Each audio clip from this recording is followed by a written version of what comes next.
Isaías 59, 1 e 2.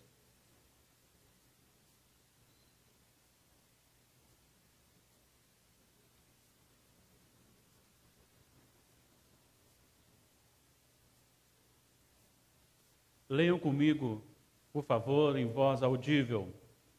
Leiamos. Eis que a mão do Senhor não está encolhida para que não possa salvar, nem surdo o seu ouvido para não poder ouvir. Mas as vossas iniquidades fazem separação entre vós e o vosso Deus, e os vossos pecados encobrem o seu rosto de vós, para que não vos ouça. Mantenha sua Bíblia aberta e nós estaremos descrevendo mais alguns versículos deste capítulo e quero que você acompanhe comigo. Quero que você, antes de mais nada, tome conhecimento de algumas curiosidades referentes à vida do profeta Isaías, também de sua profecia. O profeta Isaías foi chamado para o ministério e, no momento do seu chamamento, foi conscientizado que seu ministério seria de ameaças e suas exortações infrutíferas. Ele foi contemporâneo de Oséias e Miqueias, os profetas. As suas profecias são citadas no Novo Testamento aproximadamente 65 vezes, tendo o nome do profeta Isaías por 25 vezes. Ele profetizou durante o reinado de 4 reis, começando então no ano da morte do rei Uzias, depois seu filho Jotão, depois o filho de Jotão, Acás, e o filho de Acás, Ezequias. O reinado de Uzias foi um reinado bastante próspero, referindo-se à questão de finanças, prosperidade no contexto de alcançar ou de elevar o reino. No entanto, foi marcado por um profundo declínio espiritual e moral de Israel. O rei Uzias, muito embora ele tenha feito o que era reto perante o Senhor, no final da sua vida ele tentou usurpar a função que era de sacerdote e por isso ele foi tomado por uma lepra e essa lepra permaneceu até o dia de sua morte. Logo em seguida reina Jotão, seu filho, que sofre algumas ameaças das 10 tribos de Israel, juntamente com Síria, que era ali do norte, e ele não muda a perspectiva diante de Deus, continua também o problema espiritual, o declínio espiritual e moral de Israel. Acás, que reina logo em seguida, também teve o seu momento agradável na presença de Deus, e ele, quando foi chamado para combater, juntamente com Israel e Síria, contra a Assíria, ele não quis fazer. E por isso, Israel, as 10 tribos, ameaçou diretamente o trono de Judá. E ao invés de Acás buscar no Senhor, como Ezequias fez, ele buscou na Assíria apoio, e isto ocasionou numa influência tão grande da Assíria que Acás chegou a construir um altar pagão em Judá. Logo em seguida, então, vem Ezequias, que teve como principal objetivo restaurar o culto a Deus e experimentou algo muito importante na presença de Deus quando ele passou por aquela enfermidade. Ele clamou ao Senhor e o Senhor então lhe concedeu, como resposta de oração, mais 15 anos de vida. Segundo alguns historiadores, o profeta Isaías morreu no reinado de Manassés e a sua morte não foi muito agradável. Ele foi cerrado ao meio com uma serra de madeira por ser profeta. Com certeza, os profetas não eram tão bem quistos, não eram muito populares e normalmente eles não eram chamados para muita festinha entre os seus liderados porque eles combatiam o pecado. O livro também de Isaías, ele é reconhecido como o evangelho do Antigo Testamento, porque ele trata muito da questão redenção. E ele trata de uma forma muito direta, muito próxima de tudo aquilo que aconteceu Tanto é que o capítulo 53 retrata literalmente o que aconteceu na crucificação. A maneira como Cristo sofreu, como ele foi crucificado. 700 anos antes, Isaías vai descrever detalhadamente os acontecimentos da crucificação. Agora, quando nós vamos para o texto lido, os 2 versículos do capítulo 59, os 2 primeiros versículos do capítulo 59, nós podemos até arriscar afirmar que seria como um resumo dos capítulos 58 e 59. O que estava acontecendo neste período? Estava acontecendo, se você olhar no capítulo 58, no versículo 3, você vai ver Deus chamando a atenção do povo através do profeta, e Deus está dizendo, o profeta está dizendo como boca de Deus ao povo, que o povo estava questionando algumas coisas.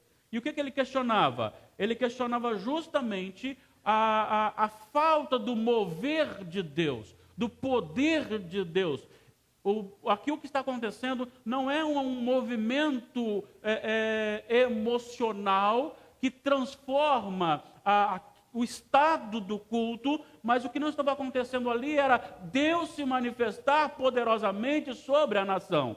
Porque o povo pergunta, por que jejuamos nós e tu não atentas para isso? Por que afligimos a nossa alma e tu não o levas em conta? Eis que no dia em que jejuas, cuidais dos vossos próprios interesses e exigis que se faça todo o vosso trabalho. Então Deus dá uma resposta a um questionamento de um povo que não experimenta o mover de Deus na história da nação, como havia acontecido até ali, maravilhas acontecendo, o poder de Deus manifesto, vidas sendo então conduzidas neste poder, o nome de Deus sendo exaltado, glorificado, por ser reconhecido nas vitórias alcançadas do povo, através de Deus, que agia sobrenaturalmente, muitas vezes, ao conceder a vitória ao povo de Israel. Só que isso cessa a alegria de Deus, cessa o poder de Deus na vida do povo. E é por isso, então, que ele vai trabalhar nesses 2 versículos algo muito especial, e nós vamos discutir um pouquinho sobre isso, aprender mais um pouquinho sobre isso, e o que nós queremos, então, chegar a responder é: o que impede o mover de Deus sobre o seu povo? É interessante a gente observar que existem decretos de Deus. Esses decretos de Deus, eles independem da ação humana, porque o homem é criatura de Deus, e Deus determinou, e o que Deus determinou vai acontecer. Mas existem muitas bênçãos, muitas maravilhas a serem realizadas, que Deus condicionou a resposta do homem. Por exemplo, no livro de Deuteronômio, nós encontramos Deus chamando o povo através de Moisés e dizendo: se vocês me obedecerem, se guardarem os meus mandamentos, vocês serão abençoados. Mas se vocês desobedecerem os meus mandamentos, vocês serão amaldiçoados.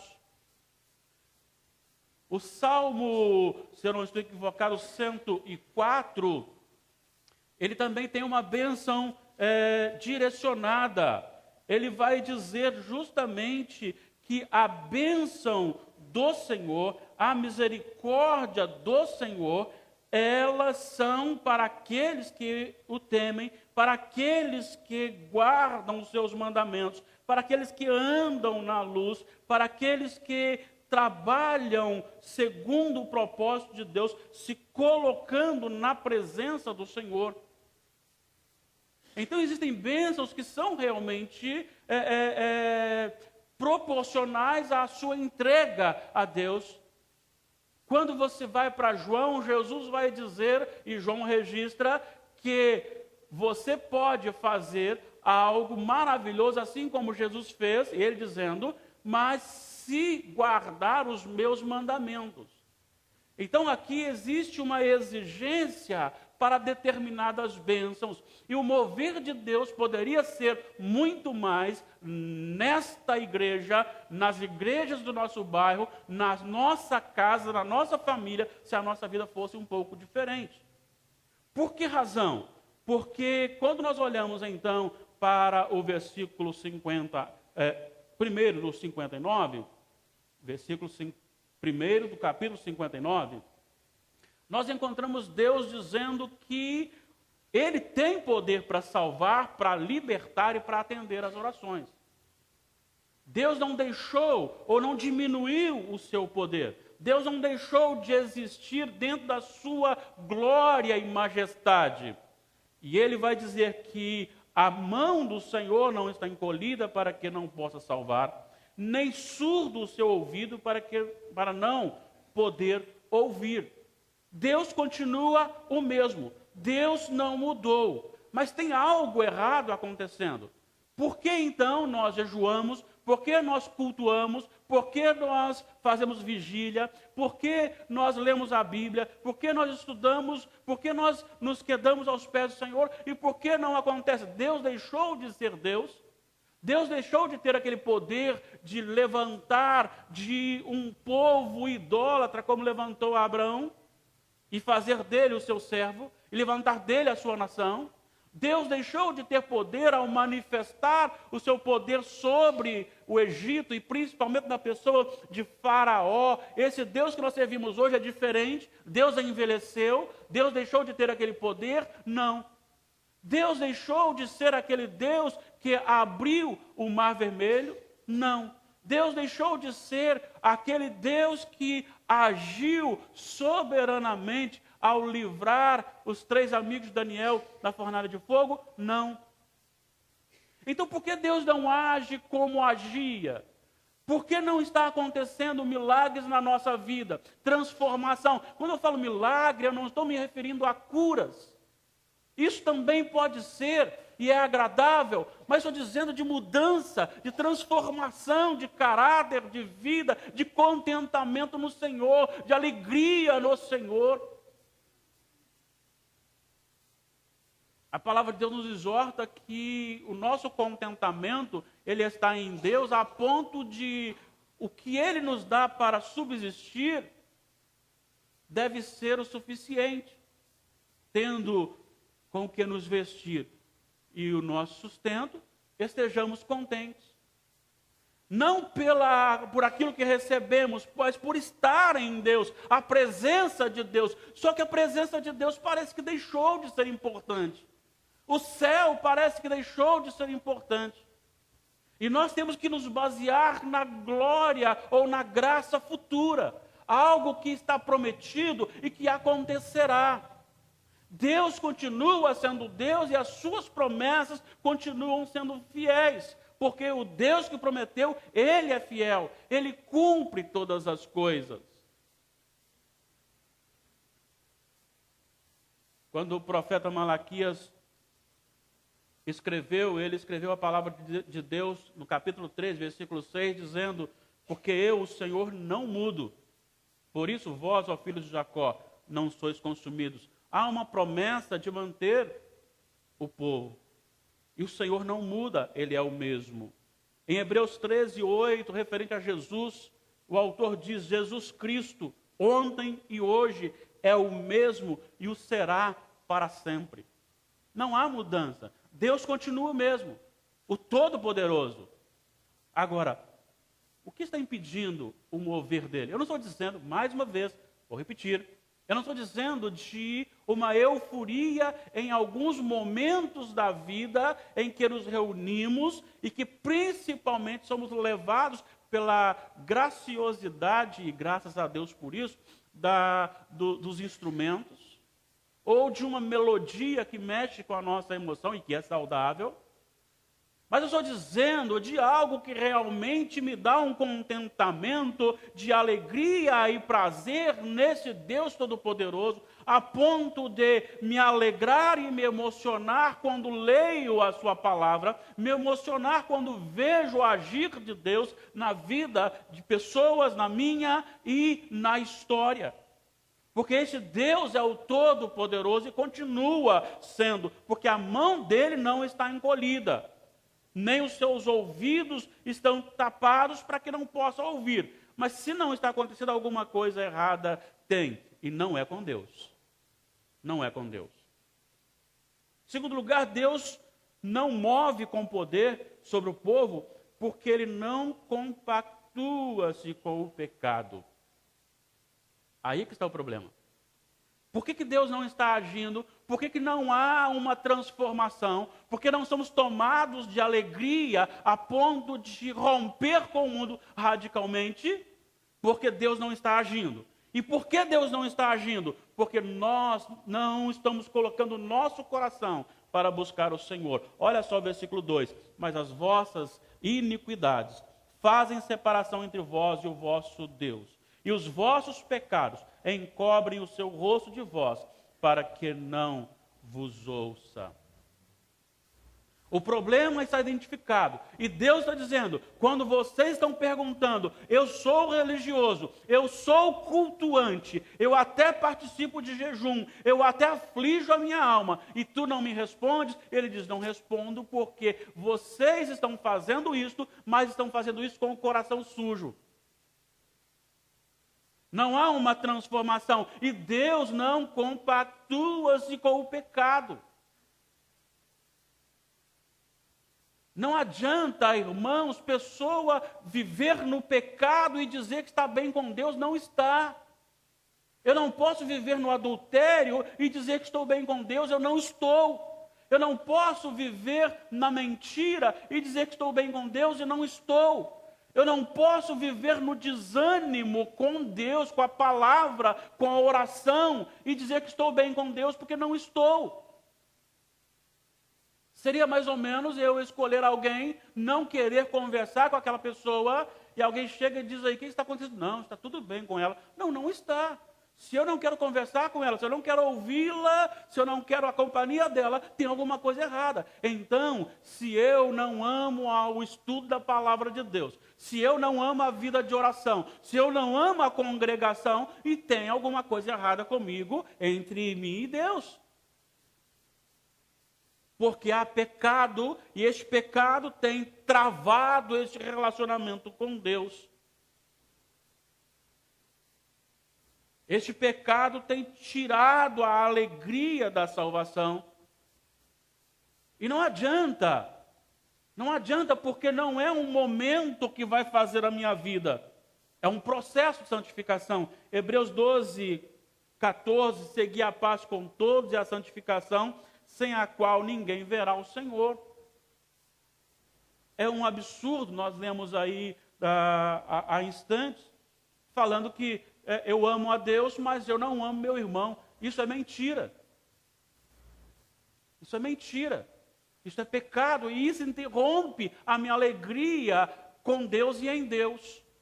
Então, por que Deus não está mais movendo como deveria mover? A culpa está no nosso pecado. O nosso povo tem sido egoísta. O nosso povo tem buscado as coisas materiais. O nosso povo tem se esquecido de Deus. O nosso povo tem esquecido que a palavra de Deus não muda, que ela é viva, que ela é eficaz, que ela é inerrante e que ela tem que nortear a nossa vida. As pessoas, nós como servos de Deus, temos abandonado os princípios bíblicos da palavra de Deus. Nós gastamos muito tempo com todas as outras coisas da vida. Mas nós não queremos que o Espírito Santo entre no nosso coração e o mude, o transforme. Porque a partir do momento que ele entra na nossa vida, a primeira coisa que ele vai fazer é apontar para você mesmo, para mim mesmo e não para os outros. O Espírito Santo ele vai entrar na minha vida para dizer sobre a vida do irmão. Ele vai entrar na minha vida e vai me convencer da justiça, do juízo e do pecado. Eu serei convencido de quem sou a partir do momento que o Espírito Santo age na minha vida. Então eu preciso de uma transformação. E vou dizer para você alguma coisa importante, seguindo aqui os versículos. Deus, em terceiro lugar, Deus abomina o estado depravado do seu povo e o conhece detalhadamente.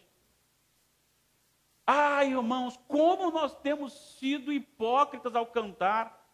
Eu não estou dizendo só cantos espirituais, não, estou dizendo também dos rios do Inário. Às vezes, nós nos pegamos cantando e pensando em outra coisa. Declarando coisas diante de Deus e pensando em outras coisas. Hoje nós cantávamos o hino 159 e quando chegamos na terceira estrofe, eu fiquei emocionado quando disse: Cristo é verdadeiro amigo, disso prova nos mostrou, quando para resgatar-nos ele humilde se encarnou, derramou precioso sangue para nos purificar, gozo em vida e no futuro já podemos alcançar. Nós não estamos ainda no céu, mas nós já temos o céu em nós. É uma graça que realizará. Isso tem que ser maravilhoso, isso através de Cristo, na nossa vida. E Deus conhece o mais profundo do nosso coração. Se você olhar o versículo 3, você encontra aí: porque as vossas mãos estão contaminadas de sangue, os vossos dedos de iniquidade. Os vossos lábios falam mentiras e a vossa língua profere maldade. Duas coisas importantes aqui. Ele cita 4 órgãos do nosso corpo, 2 referentes à ação, à prática, e 2 referentes à manifestação daquilo que está no nosso coração, do estado do nosso coração. E ele vai dizer que o pecado do povo de Israel estava tão intenso que ele chama aquele povo de como se a maldade ela fosse produzida. Ele vai dizer no versículo 5: chocam ovos de áspide e tecem teias de aranha. É algo assim, o interior está alimentando e guardando e aumentando e chocando e preparando para dar à luz maldade. Chocam ovos de áspide e tecem teias de aranha. O que ele está dizendo é: o estado deste povo está tão deplorável que eles estão criando, produzindo, reproduzindo maldade.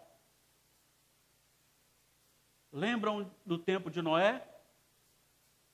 A expressão é: a maldade havia se multiplicado e por causa disso Deus acabou com aquele povo, salvando apenas a família de Noé. E aqui também ele está agora como que de braços cruzados, ou ele está tapando seus ouvidos e não está movendo sobre o chamado seu povo, porque este povo está num estado deplorável. Eles geram isso e confiam nisto. As suas teias não se prestam para as vestes. Ou seja, é como se eles estavam confiados nas suas próprias ações maléficas. E aí eles vão dizer que a sua maldade é uma maldade criada, multiplicada, mas também é uma maldade adiantada, há prazer em fazer o mal, porque o versículo 7, os seus pés correm para o mal, são velozes para derramar sangue inocente. Seus pensamentos são pensamentos de iniquidade, os seus caminhos há desolação e abatimento, não há paz. Deus conhece detalhadamente o povo de Israel, assim como Ele conhece também o seu coração e o meu coração. Talvez há algo que esteja por acontecer, mas Deus ainda não fez a sua família, porque você ainda não abriu o seu coração, porque você já foi aceito como filho de Deus, você já foi salvo por Jesus, mas há bênçãos condicionais. E essas bênçãos são liberadas à maneira e dependendo de quando você vai se aproximando de Deus, vai confessando seus pecados, vai abandonando seus pecados. E aí você começa a chorar, porque o seu pai e a sua mãe não se convertem, porque os seus filhos não se convertem, porque o seu cônjuge não se converte. Eu não estou dizendo que seja, mas quem sabe não seja uma questão da sua interação com Deus que está sendo interrompida com o pecado, assim como o povo de Israel estava. Porque às vezes nos prendemos na nossa própria vontade e queremos realizar aquilo que satisfaz a nossa carne, o nosso corpo. Às vezes queremos ter dinheiro, às vezes queremos ter fama, às vezes queremos ter popularidade. E isso nos faz então gastar tanto tempo com as outras coisas, que passamos a odiar uns aos outros, passamos a amar a nós mesmos. E este amor egoísta, egocêntrico, é uma barreira para receber bênçãos de intimidade com o Senhor. Neste povo ainda há algumas pessoas que estão se arrependendo, estão confessando o seu pecado a partir do versículo 9. E mesmo aqueles que estão buscando fazer isso, que reconhecem os seus pecados, porque estão em trevas, o versículo 11 vai dizer: todos nós bramamos como ursos e gememos como pombas, esperamos o juízo e não há a salvação e ela está longe de nós. E eles reconhecem no versículo 12: porque as nossas transgressões se multiplicam perante ti e os nossos pecados testificam contra nós, porque as nossas transgressões estão conosco e conhecemos as nossas iniquidades. Algumas pessoas estão entendendo isso, mas no versículo 15 há algo muito interessante. Ele vai dizer assim: a verdade sumiu, e quem se desvia do mal é tratado como presa. Qual a semelhança disso com a vida hoje da igreja? Você já percebeu isso? Quando você quer seguir a palavra de Deus, normalmente você é rejeitado. Você é chamado de fariseu. Você é chamado de legalista. Você é chamado de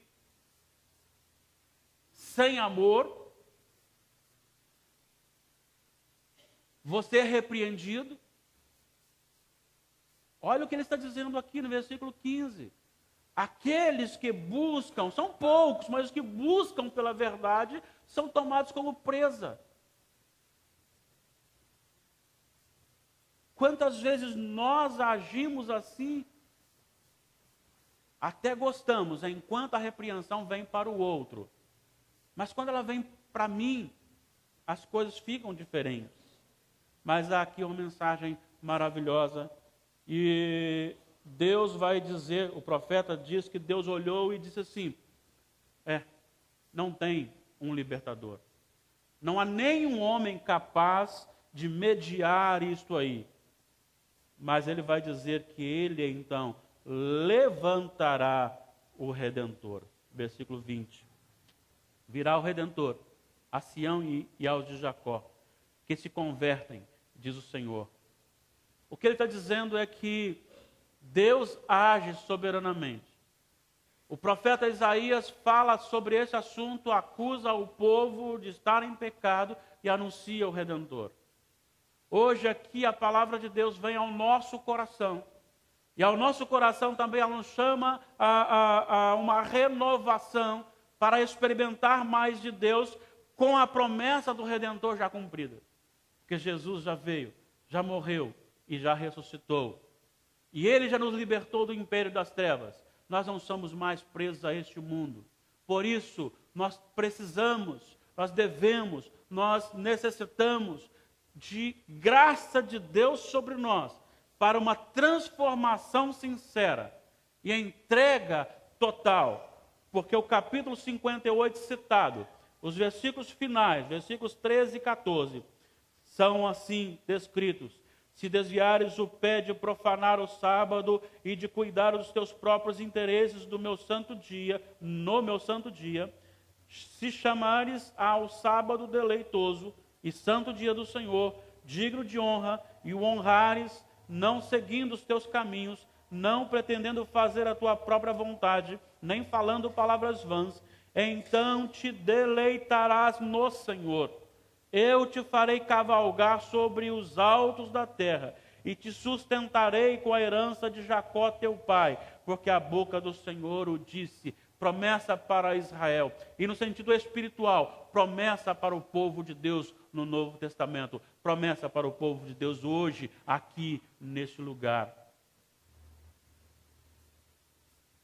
Muitas pessoas hoje estão distantes do Senhor.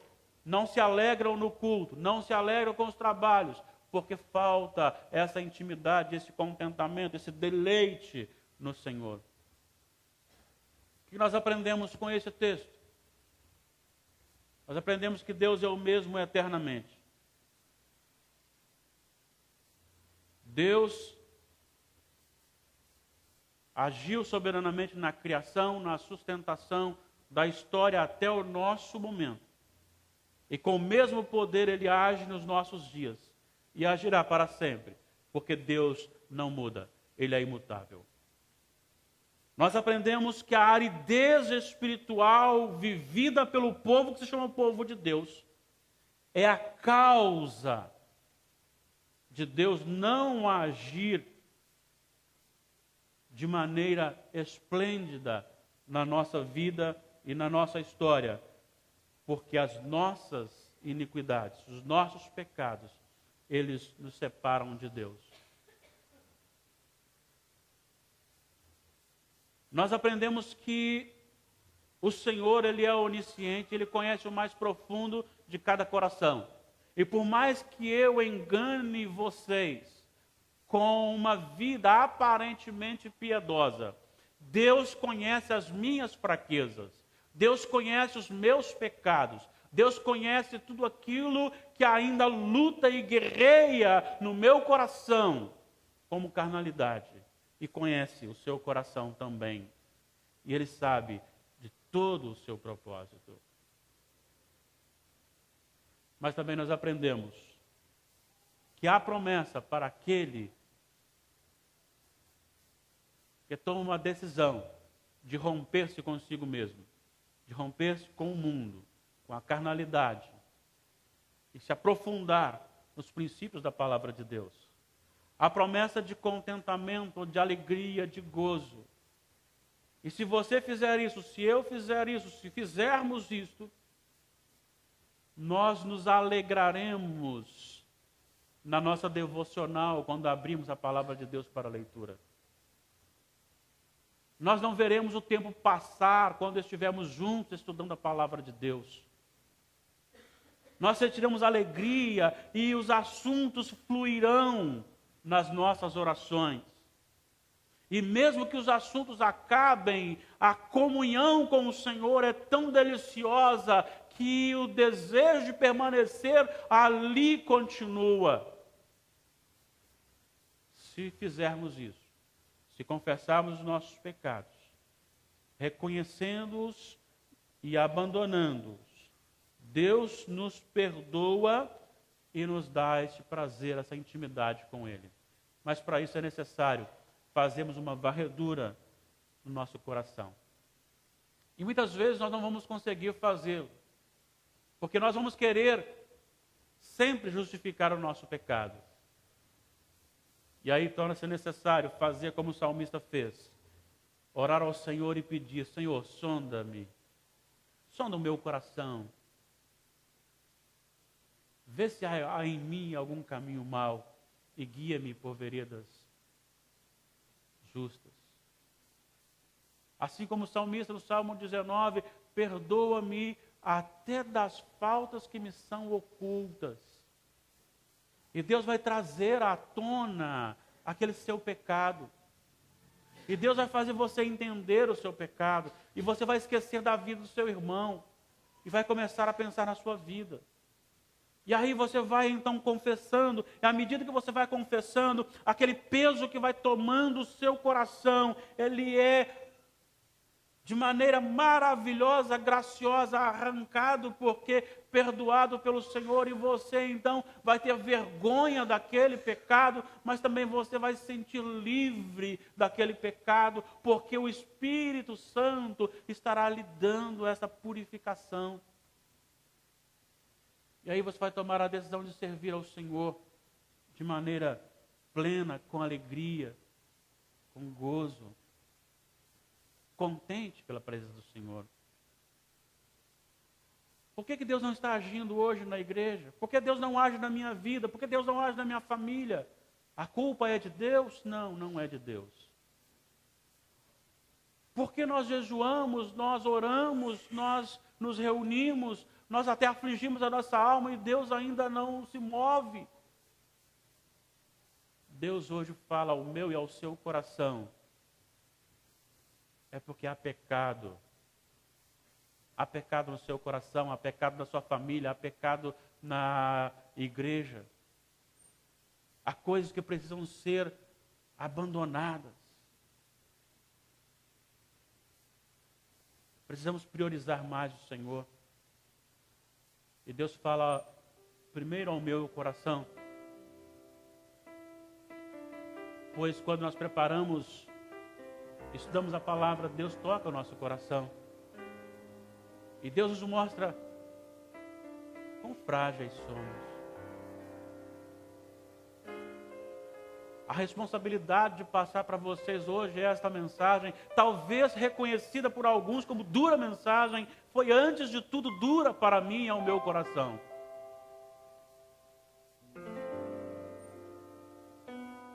Mas não dá, irmão, para viver uma religiosidade simplesmente como religião.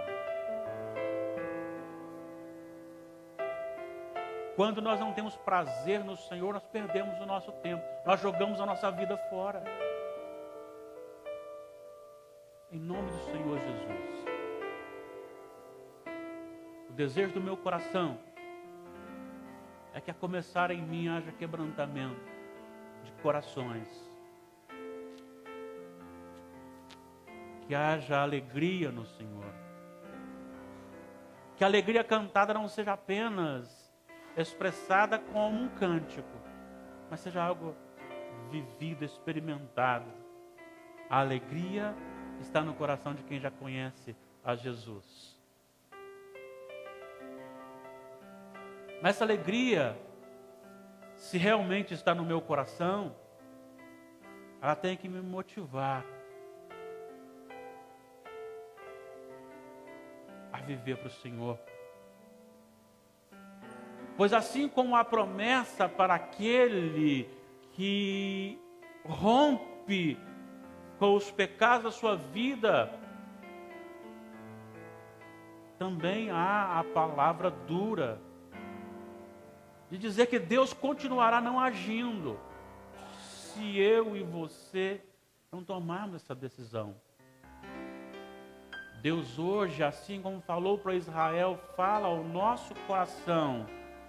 Este povo que hoje se reúne nesse templo, nesse endereço, como igreja do Senhor, a minha mão e os meus ouvidos não estão retirados num contexto de não poder fazer.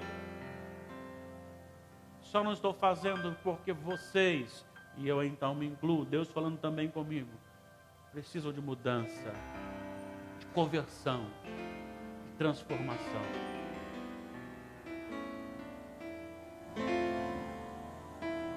Deus nos abençoe. Muito mais do que a comida de amanhã, sua alimentação da manhã, muito mais do que o seu sono nesta noite,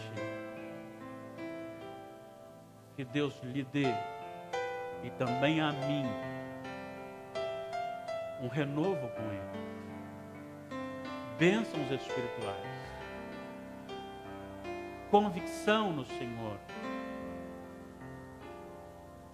Que hoje seja um momento especial para você romper com você mesmo, com a sua vida, com o seu pecado e tomar uma decisão de servir ao Senhor.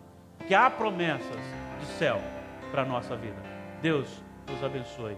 Amém. Vamos colocar em pé.